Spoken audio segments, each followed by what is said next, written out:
ఇది వచ్చేసి కిచెన్, కొంచెం చిన్నగా సెటప్ కూడా చేసుకున్నాము. ఫ్రిడ్జ్ ఉంటుంది, స్టవ్ ఉంటుంది, కొన్ని బౌల్స్ కూడా ఉంటాయి ఎప్పుడన్నా చిన్న చిన్న పార్టీస్ అయితే కుక్ చేసుకోవడానికి. పాలు పిండగానే మొత్తం ఇక్కడికి తెచ్చి ఫిల్టర్ చేస్తారు. వీటిని ఫిల్టర్ చేసి బాటిల్స్లో ఫిల్ చేస్తారు. కొంతమంది తీసుకుంటారు మాకు తెలిసిన వాళ్ళు. ఇలా 1 లీటర్ బాటిల్స్లో ఫిల్ చేసి మా సూపర్వైజర్ అనేది సప్లై చేస్తారు వాళ్ళ ఇంటికి, లైక్ హోమ్ డెలివరీ లాగా. సో మాకు ఇక్కడ చూడండి, ఇప్పుడే పిండి తీసుకొని వస్తున్నారు. క్లోజ్ ఇదిగోండి పాలు చూడండి, చాలా న్యాచురల్గా ఉంటాయి, కనిపిస్తున్నాయి కదా. ఇవన్నీ మా పాలే. ఇప్పుడు పిండి తీసుకొని వస్తున్నారు. టైం చూడండి 5 అవుతుంది. మేము 4:30కి అట్లా స్టార్ట్ చేస్తాము.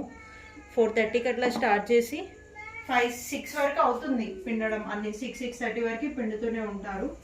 సో అంతే ఫ్రెండ్స్, బాయ్, థ్యాంక్ యూ.